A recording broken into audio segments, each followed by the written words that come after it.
el cuentacuentos.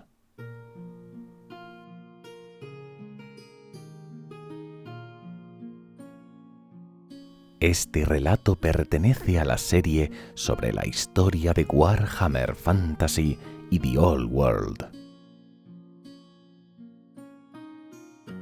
Gracias a la web Biblioteca del Viejo Mundo por permitirme compartir contigo este relato. Si te gusta mi contenido, puedes ayudarme a continuar haciéndolo cuando te suscribes, le das a like y dejas un comentario. Ahora, acomódate y déjate llevar por esta historia.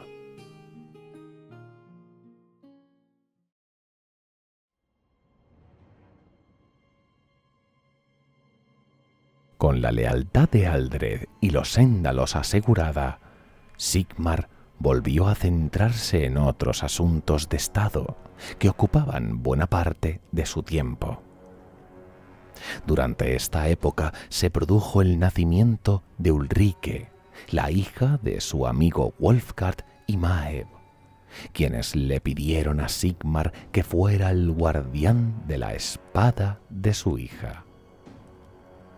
Esto había sido un momento de júbilo, poco frecuente en una primavera que traía malas noticias a Reiktorf cada semana. En el norte, Pendrag y Wulfila enviaban noticias de incursiones cada vez más numerosas por parte de unos norses que se habían recuperado. Hasta el momento, las incursiones se habían limitado a la costa septentrional, aunque Pendrag advertía que no pasaría mucho tiempo hasta que los norses se volvieran más audaces.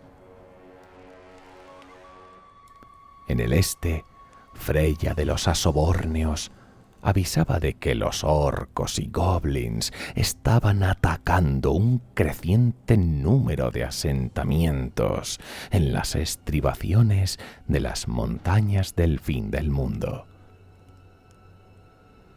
Los exploradores no habían encontrado indicios de fuerzas de pieles verdes de gran tamaño, aunque Sigmar sabía que solo era cuestión de tiempo antes de que un líder fuerte apareciera e intentara unir a las tribus una vez más. Más al oeste, el ritmo de progreso en los caminos de piedra que conectaban Reiktorf con Middenheim y Sigurheim habían disminuido de manera considerable. Los ataques de las bestias del bosque se sucedían casi a diario. Sigmar había asignado más hombres para patrullar los caminos y proteger a las cuadrillas de trabajadores, además de incrementarles la paga para convencer a otros de que se ofrecieran para la construcción de vías. Alfgeir había insistido en que pusiera a trabajar a aquellos que infringían la ley, pero Sigmar se resistía a usar ese tipo de mano de obra. Quería que los hombres trabajaran con orgullo y sintieran que habían participado en algo que valía la pena. Los hombres a los que se obligaba a trabajar con el látigo nunca construirían nada que mereciera la pena. Y Sigmar no quería que el imperio se construyera a costa de criminales.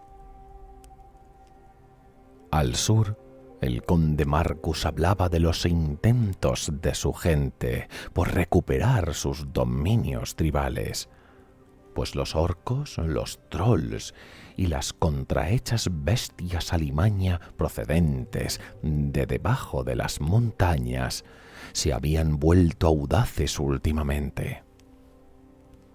Durante las guerras contra los pieles verdes, muchos de los poblados fortificados de los menogodos habían sido destruidos y sus habitantes habían sido masacrados o los habían llevado más allá de los picos orientales como esclavos. Los menogodos se habían encontrado al borde de la extinción y recuperar sus tierras ancestrales con tan pocos guerreros suponía un desafío considerable. Marcus era un líder de hombres astuto y los menogodos una tribu dura y pragmática, y ni siquiera los sombríos rumores de los muertos levantándose de sus tumbas en las montañas los disuadía de la tarea. Pero los problemas no sólo provenían de las numerosas amenazas externas. Una vez superada la inminente amenaza de extinción, los condes del imperio pudieron concentrarse en antiguas rencillas y contiendas que venían de largo con tribus vecinas.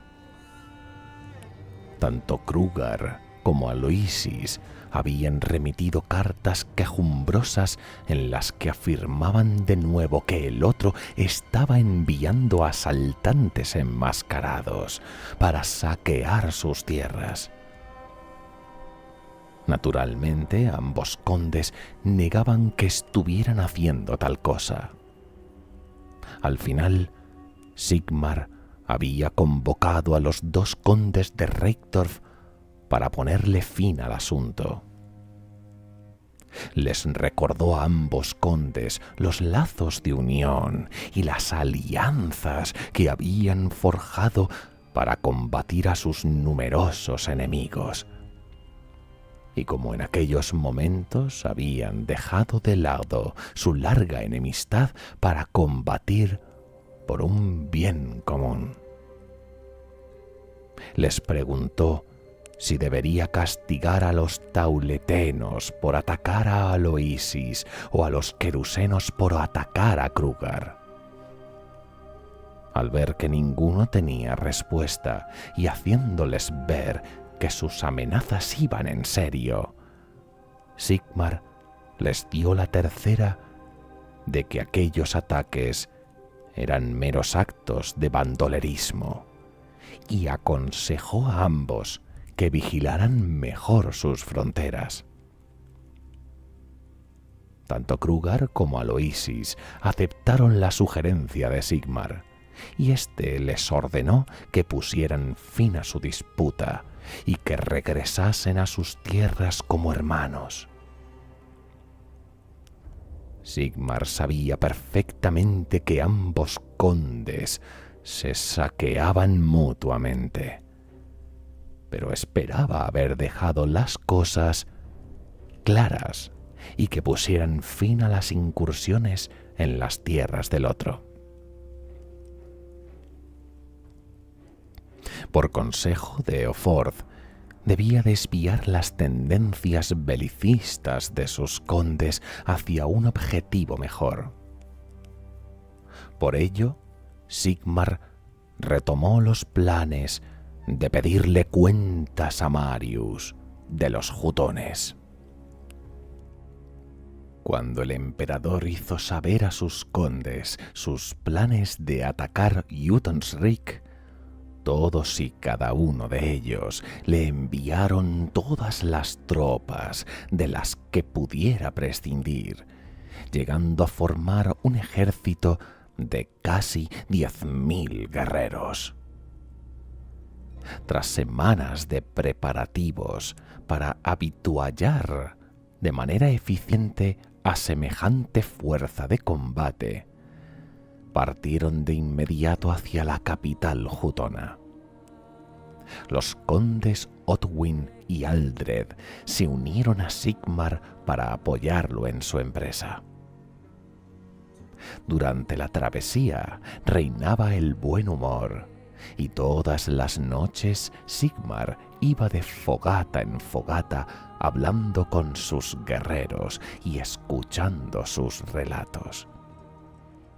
Todos los hombres estaban deseando enseñarle al advenedizo de Marius el precio de la cobardía y expulsar a sus guerreros al otro lado del mar.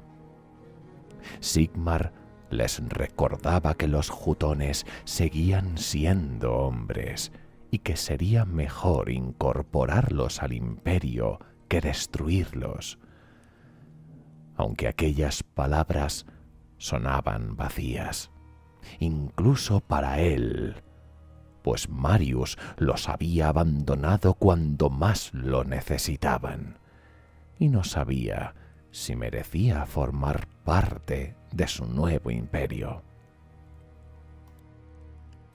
El ejército de Sigmar llegó hasta la ciudad de Jotun-Schrik, y como temía, el tiempo que había dedicado a solucionar los diversos problemas dentro del imperio permitió a Marius fortificar su urbe y contratar numerosos mercenarios de los reinos del sur.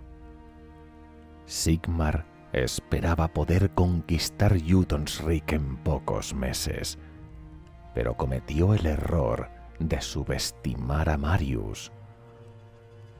La campaña, que había empezado con tanto optimismo, se prolongó durante meses, llegando a un punto muerto, pues Sigmar no lograba abrir brecha en las recias murallas. Los guerreros empezaron a perder la esperanza de que la ciudad llegara a caer. Los días se volvieron más cortos y la temperatura descendió, pero Sigmar se negó a hablar de levantar el sitio y replegarse durante el invierno.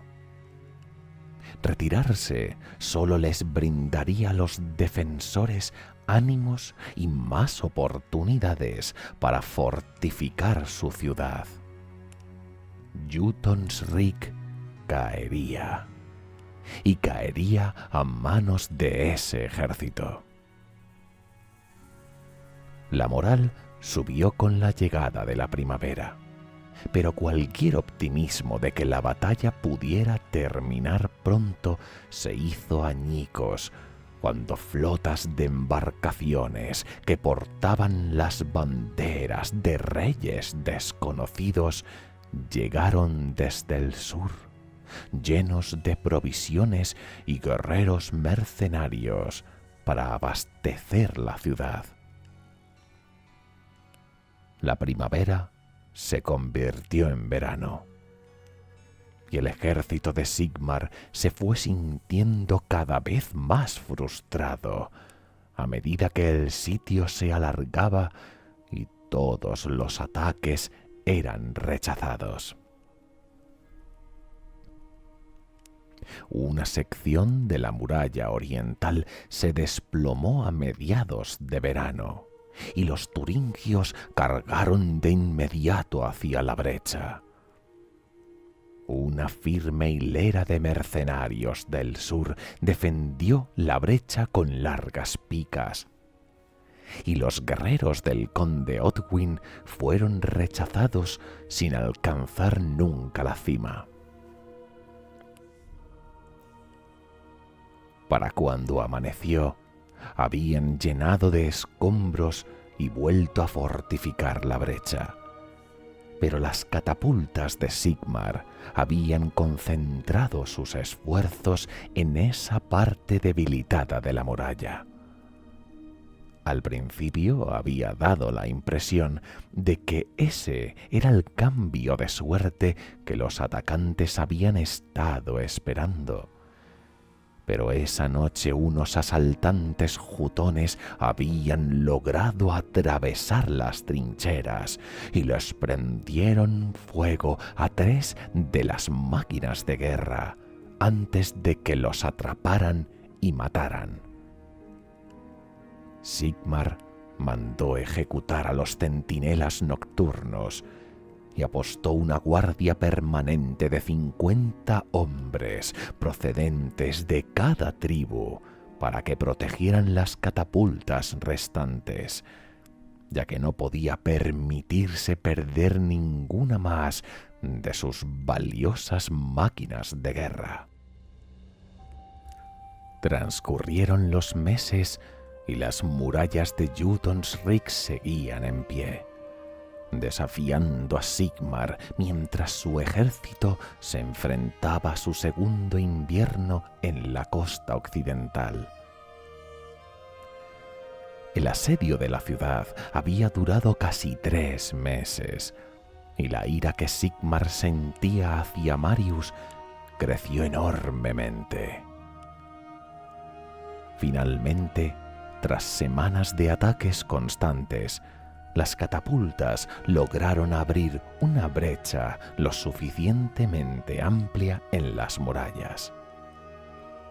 Como Sigmar había pronosticado, los guerreros mercenarios que habían llegado a Jotun-Rik al principio de la campaña huyeron en sus naves poco después de que la muralla se derrumbase.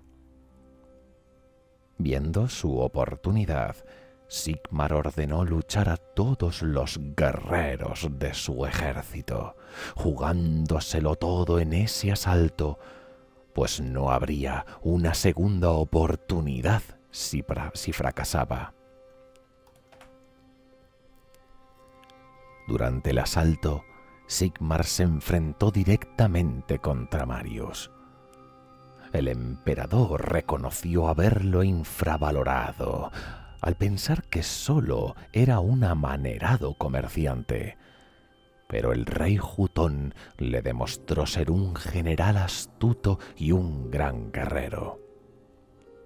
Pese a lo mucho que pudiera reconocer sus virtudes, el pensar que no lo hubiese auxiliado en el paso del fuego negro y en la gran cantidad de vidas, recursos y tiempo que tuvo que sacrificar para poder invadir Jotun-Rik, hizo que la ira y la sed de sangre se apoderaran de él. Sigmar logró derribar a Marius. El rey Jutón pidió clemencia, pero con la mente nublada por la furia, Sigmar no estaba dispuesto a dársela y descargó Galmaraz hacia su cráneo. Marius gritó, pero antes de que el martillo lo golpeara, apareció una mano de músculos fuertes y agarró el mango del arma, deteniéndola a medio golpe. Con la mente aún embriagada por la violencia, lanzó el puño contra el rostro del gigantesco guerrero. Pero éste bajó la cabeza y las púas doradas que llevaba incrustadas alrededor del cráneo arrancaron pedazos ensangrentados de la mano de Sigmar. El dolor fue atroz y se apartó tambaleándose del guerrero, que le arrancó a Galmaraz de sus manos. El enorme guerrero le dijo que si mataba a Marius sería un acto de oscuridad que mancillaría todo lo que había logrado. Sus palabras lograron dispersar la niebla roja de su cabeza, y Sigmar comprobó que se trataba del rey berserker Othwin. En ese momento, Sigmar recordó la advertencia de la hechicera del Brackenwalch. Le había avisado que se cuidara de la oscuridad de su corazón, pero había creído que podía controlarla, que la dominaba y que podía blandirla en batalla sin temer el perder el control. vio lo insensato que era creer eso. Sigmar le había dado rienda suelta a su oscuridad, y ésta casi había arruinado su ser en un momento de odio y todo lo que había construido. Con la mente más calmada, Sigmar se acercó al derrotado rey Hutón y le ofreció la oportunidad de unirse a su imperio. Marius le respondió que él solo quería que dejaran en paz a su gente y le acusó de ser el responsable de haber traído la guerra y el derramamiento de sangre.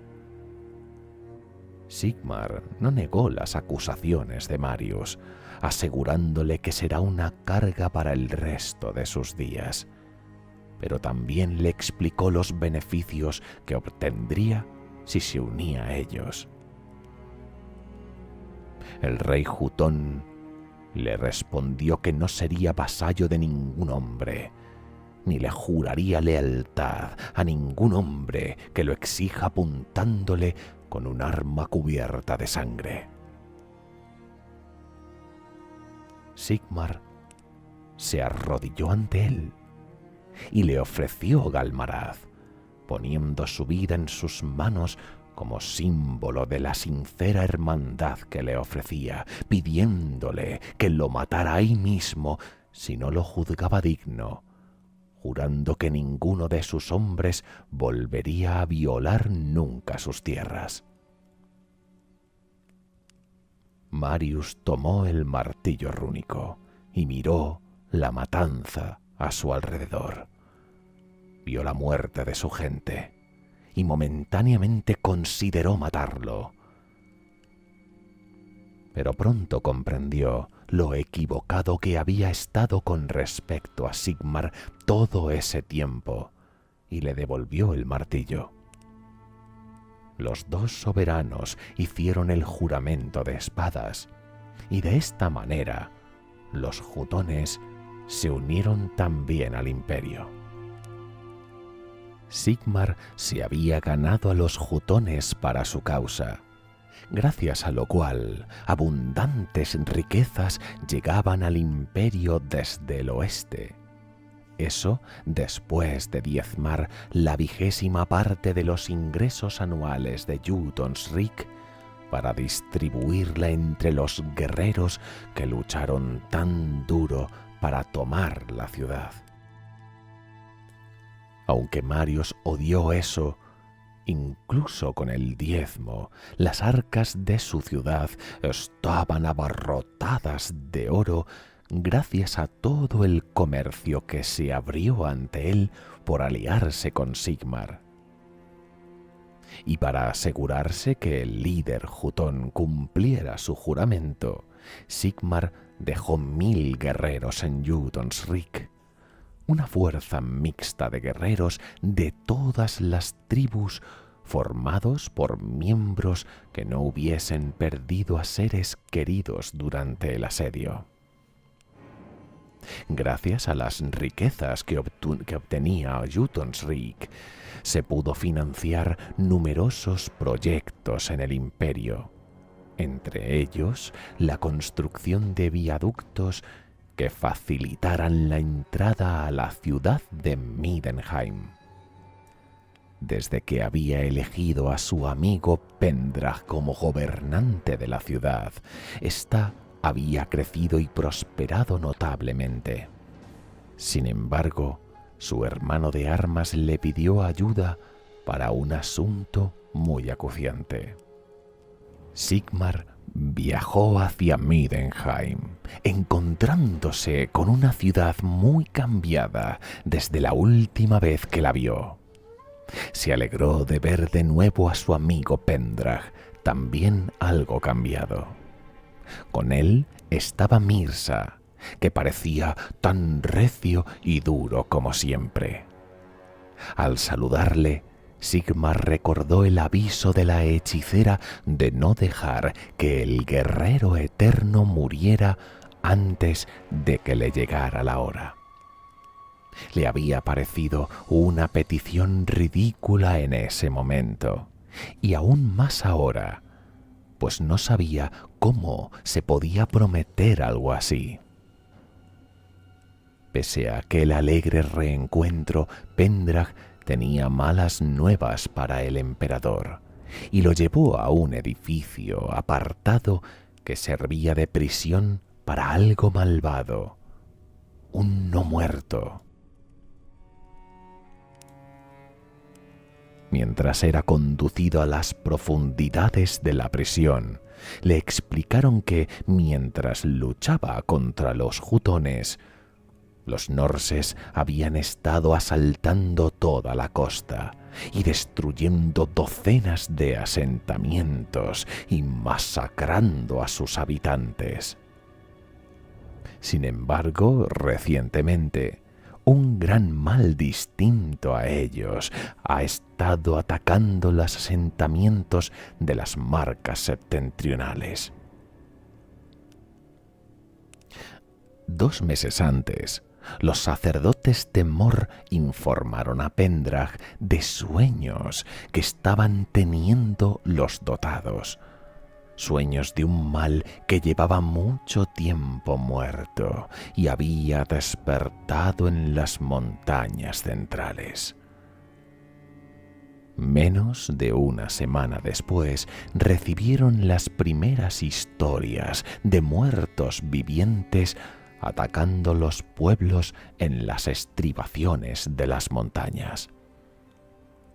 Pueblos enteros destruidos durante la noche, toda persona viva desaparecida y todas las tumbas vacías.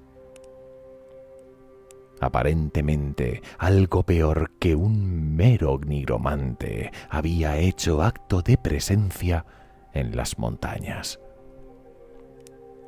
Mirza dijo que envió caballeros de Mor y templarios ulricanos a las montañas, pero ninguno regresó, salvo uno. Pendrag y Mirza le mostraron a Sigmar el cadáver viviente de Lucas Hogg, el sacerdote guerrero de Ulric que estaba al mando de la expedición. Aunque era más joven que Mirza, cuando regresó parecía mucho más viejo. Las sacerdotisas de Salia le trataron con sus remedios más potentes, pero él envejecía 1 año cada día que pasaba hasta que murió. Cuando los sacerdotes fueron a llevarse su cuerpo, éste regresó a la no vida, matando a varias personas hasta que pudo ser derrotado y atado con cadenas bendecidas. Cuando vio a Sigmar, el no muerto empezó a sacudirse y tirar de las cadenas. Les habló de su maestro Morad, superviviente de Mourcain y portador de una corona que la criatura aseguraba que su poder era más grande incluso que el de Galmarad. Les dijo que Morad era el señor de la fortaleza de bronce y que sería la perdición de todos aquellos y que le servirían eternamente en la no muerte. Finalmente, el ser no muerto arrancó las cadenas de la pared y atacó, pero fue despachado fácilmente por Sigmar. Para el emperador estaba claro que el cadáver de Lucas solo era un mensajero y que Morad los estaba desafiando a enfrentarse a él. Sigmar decidió responder al desafío y ordenó inmediatamente que se formara el ejército para partir hacia la fortaleza fortaleza de bronce. En pocas semanas, el ejército del norte se puso en marcha. Eran 600 guerreros de valor y hierro.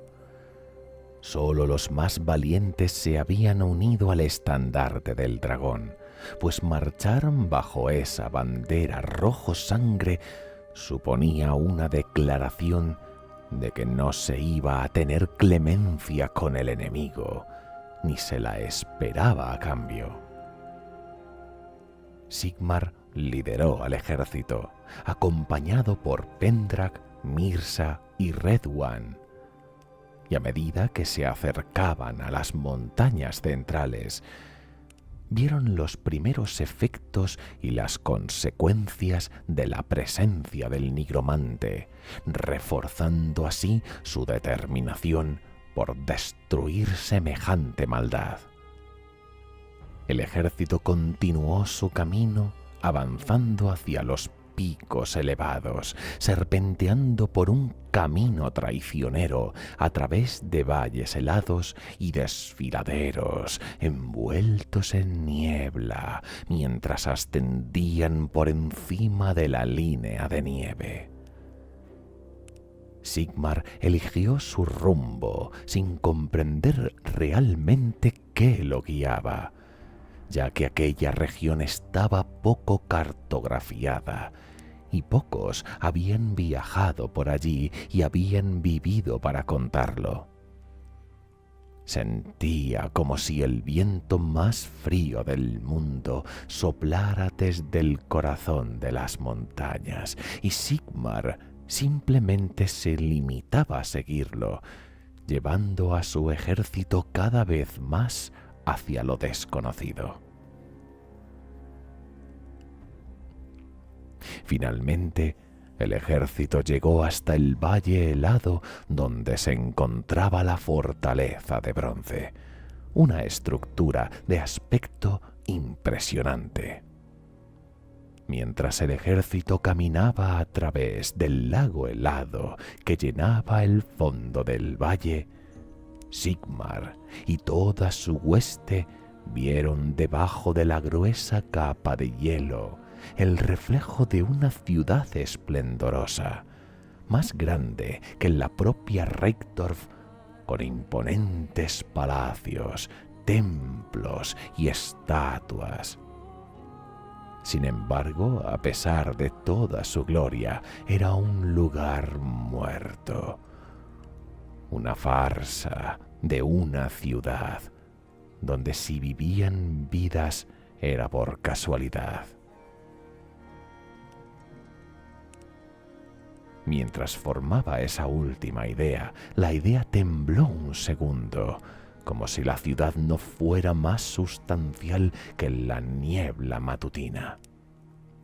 Sigmar dedujo que debía tratarse de la ciudad de Mourcaen, y para el nigromante era un sombrío recordatorio de su antiguo hogar antes de que aquella urbe cayera hace muchos miles de años. Una ráfaga de viento frío atravesó el ejército cuando el nigromante apareció en lo alto de una torre blanca como el hueso, detrás de los muros de la fortaleza de bronce. A pesar de la distancia, Sigmar pudo ver que sobre la cabeza de Moraz descansaba una magnífica corona de oro, la cual era un faro de un poder inimaginable. Prometió arrancarle la corona y hacerse con ella. La hueste de guerra del emperador cargó a través del lago helado cuando las puertas de la fortaleza de bronce se abrieron de par en par, mostrando un ejército de monstruosidades no muertas que el nigromante había convocado con su asquerosa hechicería, formado tanto por las víctimas recientes de las depravaciones de Moraz como por cadáveres de hace cientos de años. Pese al miedo que atenazaba el corazón de los vivos al enfrentarse contra centenares de no muertos, Sigmar consiguió mantener a su hueste unida y envalentonar sus corazones, cargando contra el enemigo y destrozando a decenas de ellos en su avance. Sin embargo, entre los no muertos estaban los guerreros que Mirza había enviado semanas atrás, reconociendo en ellos a varios de sus amigos, ahora cadáveres andantes bajo la voluntad de Moraz.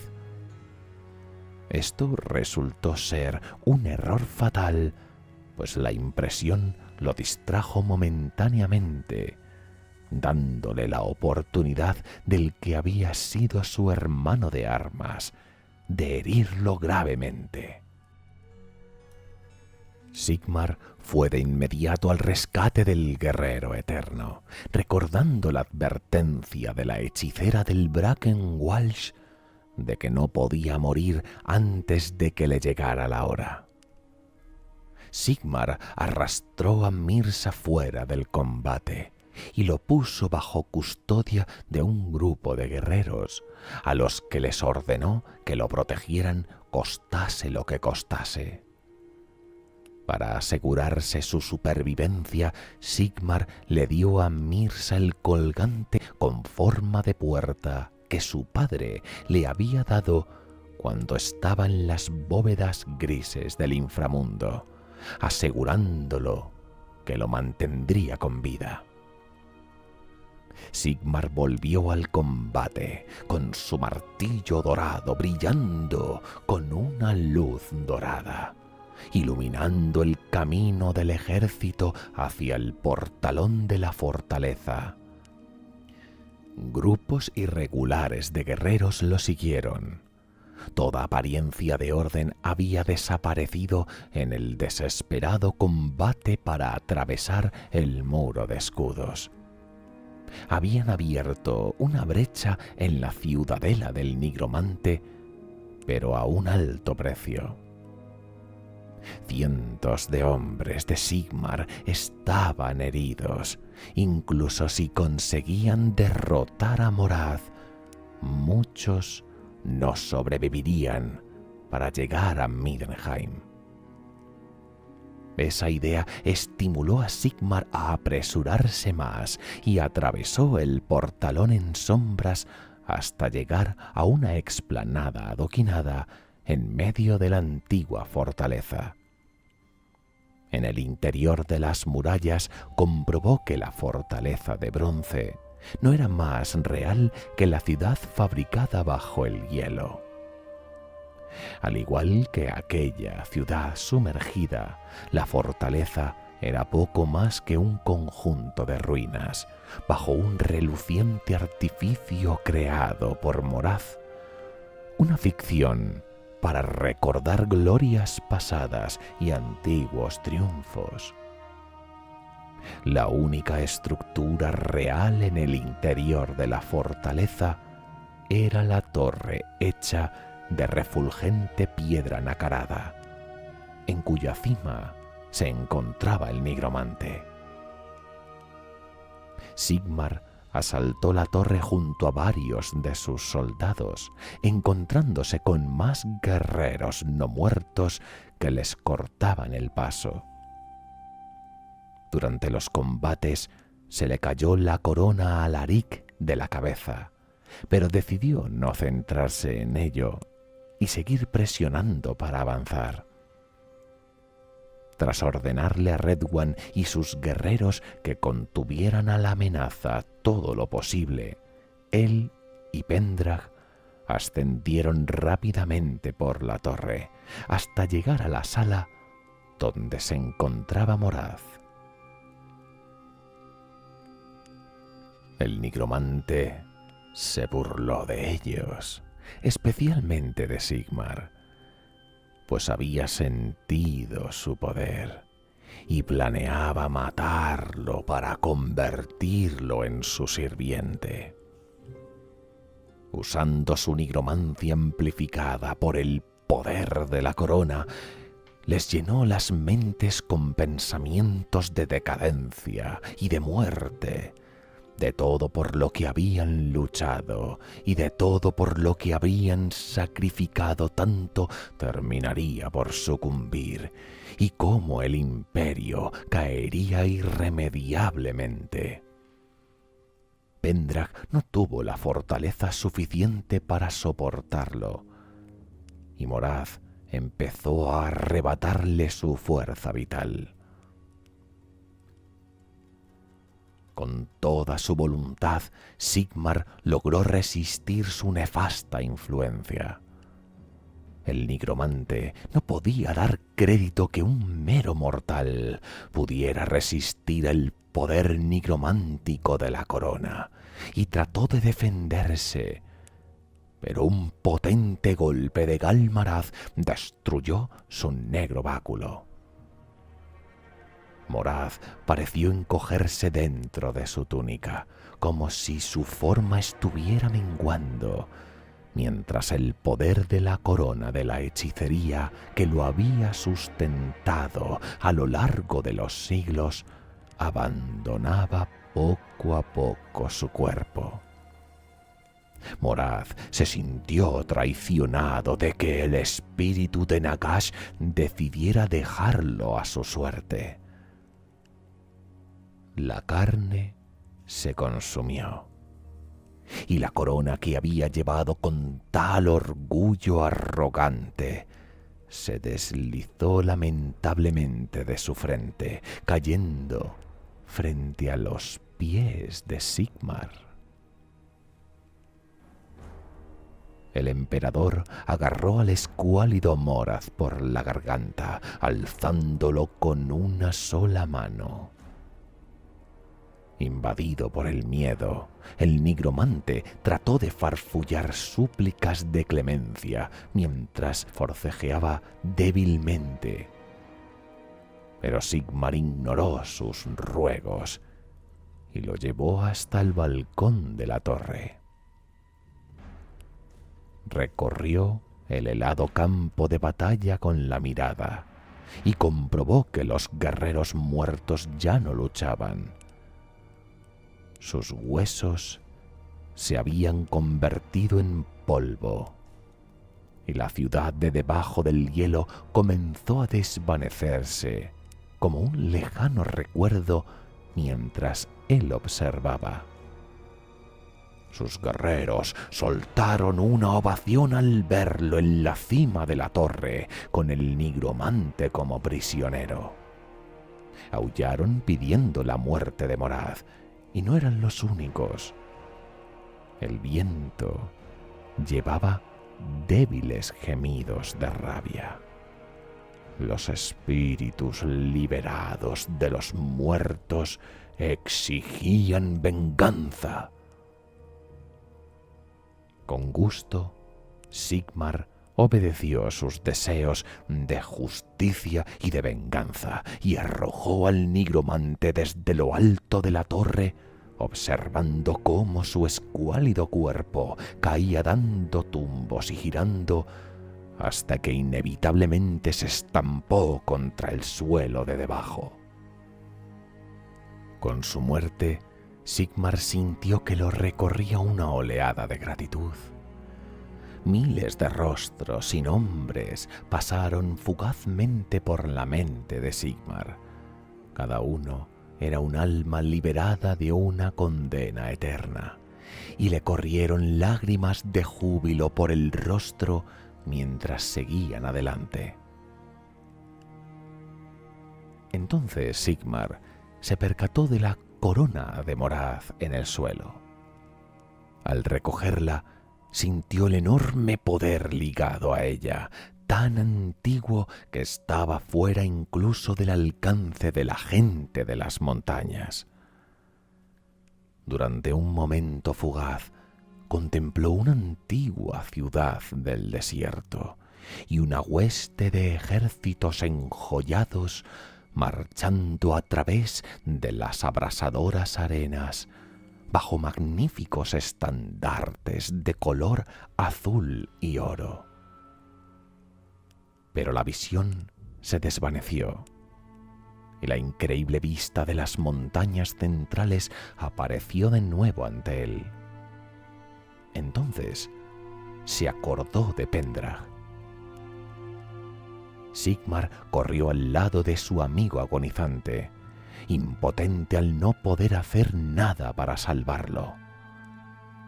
En aquel momento, un calor dorado surgió de la corona y entró en Sigmar. Lo llenó de luz y el peso de sus cargas desapareció en un instante. Pero la corona aún no había terminado su trabajo. Una luz color ámbar brotó de Sigmar y se introdujo en Pendrag, reparándolo de la aborrecible magia del nigromante y salvándole la vida. Ante esto, Sigmar consideró que la corona era un artefacto de vasto poder mágico que Moraz había usado para el mal y que sería la clave para hacer el imperio más fuerte que nunca. Con tal poder podría defender su tierra y a su gente, gobernando con justicia y con fuerza. Moraz había retorcido el poder de la corona, pero Sigmar lo usaría para sanar, no para matar. Para gobernar con sabiduría y con compasión, no para esclavizar. Redwan apareció con la corona de Alaric en sus manos, y una chispa de inquietud recorrió a Sigmar. Su leal portaestandarte quiso devolverle su corona regia, pero Sigmar la rechazó, prefiriendo la que le había arrebatado a Moraz como su nueva insignia de autoridad. Con la misión cumplida, los guerreros de Sigmar, que no estaban dispuestos a permanecer ni un momento más en el Valle del Nigromante, recogieron a sus muertos y heridos. Sigmar habló con cada hombre de su ejército, elogiando su valor y honrando el sacrificio de los caídos. Llevaban a los heridos en camillas improvisadas, y cuando Sigmar les tomaba las manos, su sufrimiento parecía disminuir. Buscó a Mirsa, y su alivio fue indescriptible al descubrir que seguía con vida. Apenas apoyó la mano sobre la frente del guerrero eterno, el color regresó al rostro del herido y su respiración se volvió más profunda.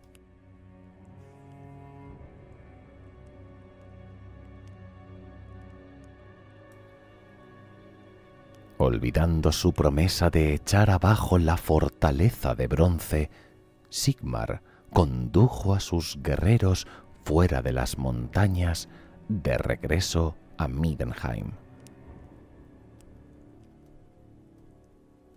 Mientras el emperador Sigmar había estado ocupado haciendo frente a múltiples amenazas, una en particular estaba ganando mucha fuerza y amenazaba con destruirlo todo. En el norte, las diferentes tribus del caos empezaban a ser unificadas en torno a la figura de un guerrero, Morcar, que llegaría a ser conocido como el Unificador, el primer gran elegido del caos.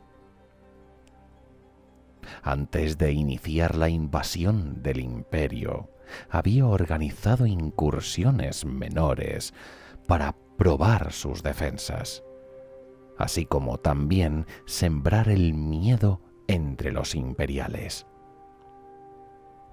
Las sagas de las victorias se extendieron hasta los desiertos del caos, atrayendo a muchas tribus de hombres del norte a su estandarte. La última de ellas, los norses, habían realizado una serie de incursiones contra los territorios Robsmen, destruyendo varios asentamientos y secuestrando a sus mujeres y líderes tribales, y exigido que los guerreros de la tribu oriental los sirvieran durante una estación a cambio de su seguridad. Una vez con numerosos guerreros Robsmen bajo su control, ambas tribus invadieron las tierras de los udoses y redujeron a cenizas la gran ciudad de Haubric y el castillo de Salzenhus. Masacraron a los habitantes de la capital de Udose. El rey Wulfila fue despedazado y lanzado a los perros, e hicieron una carnicería con su mujer e hijo y los crucificaron en la única torre que quedó en pie. Uno de los principales comandantes del gran ejército del caos era un diestro guerrero llamado Azazel, que no era otro que el denostado Guerreón, ahora fiel guerrero de Slaanesh. Tras la incursión contra los udoses, viajó de incógnito por el imperio hasta llegar al pantano de Brackenwalsh, reencontrándose con la hechicera que había estado dirigiendo el destino de Sigmar, y la asesinó. Casi 9 años después de que Sigmar fuese coronado, las hordas del caos pronto lanzarían una gran invasión con la que destruirlo a él y a su imperio en nombre de los dioses oscuros. 4 días después de derrotar a Moraz, los agotados hombres del imperio salieron de las estribaciones de las montañas centrales, siguiendo un sendero curvo hacia el camino del bosque que llevaba al sur hasta Middenheim. La mañana del 5.º día, los exploradores informaron de una gran columna de personas y carros que llegaba del norte, y Sigmar fue a encontrarse con ellos, con su nueva corona reluciendo en la frente. No esperaba encontrarse con cientos de refugiados udoses que escapaban de las depravaciones de las tribus norteñas, quienes le informaron de la situación. Cuando el emperador Sigmar se enteró de lo que les había ocurrido a los udoses y del destino del conde Wulfila, una oscuridad progresiva pronto comenzó a apoderarse de Sigmar. Wulfila había sido uno de sus amigos y aliados más cercanos, y al enterarse de su muerte y la de su familia, la furia y el odio empezaron a martillearle la sien. Se sentía indignado especialmente por los actos de los Robsmen, pues siempre habían odiado a los norses tanto como cualquier otra tribu. Y cuando había expulsado a los norses del imperio, los Robsmen habían reclamado su territorio, en gran parte porque nadie más lo quería.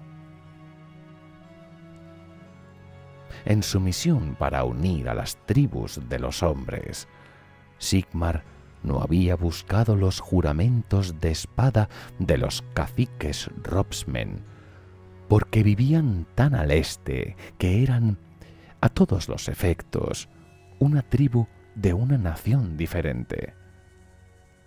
Había sido un arreglo de conveniencia, pues se resistía a hacer la guerra o a emplear la diplomacia tan lejos de Reykdorf. Ahora sufrirían su ira por su traición y sus tierras arderían en venganza.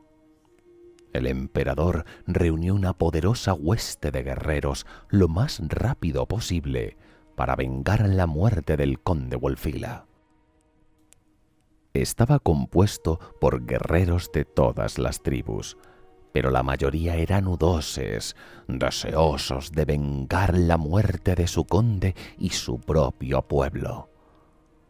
Las historias de su muerte se habían contado una y otra vez con tanta frecuencia que se perdió la verdad y el horror de lo que se decía que habían hecho los Robsmen, y creció a niveles ridículos.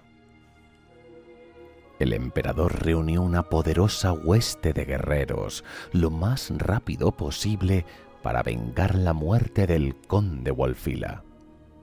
Estaba compuesto por guerreros de todas las tribus, pero la mayoría eran udoses, deseosos de vengar la muerte de su conde y su propio pueblo. Las historias de su muerte se habían contado una y otra vez con tanta frecuencia que se perdió la verdad y el horror de lo que se decía que habían hecho los Robsmen creció a niveles ridículos. En honor a su amigo asesinado, Sigmar prescindió de Galmarad y decidió combatir armado con la espada de Wulfila. El ejército imperial marchó hacia el este y a su paso incendiaron todos y cada uno de los asentamientos Robsmen que encontraron. En la batalla de Roskova, casi 3000 guerreros Robsmen murieron en aquel inhóspito brezal y no se tuvo clemencia con los heridos. Se enfrentaron 2 veces más con los dispersos grupos de guerreros Robsmen, y en cada ocasión fueron derrotados y masacrados sin compasión. Tantas fueron las muertes que salvo el propio Sigmar y los vengativos udoses, la mayoría de miembros empezaron a verse afectados por los gritos de los moribundos y las imágenes de pueblos, incluidos seres tan cercanos al emperador como Redwan y Pendrag. Tras 6 meses de campaña, los últimos remanentes de las tribus Robsmen se esforzaban por escapar de los que se conocía como la justicia de Sigmar, tratando de atravesar apresuradamente un río para escapar a las tundras azotadas por el viento gélido y la estepa abierta del otro lado.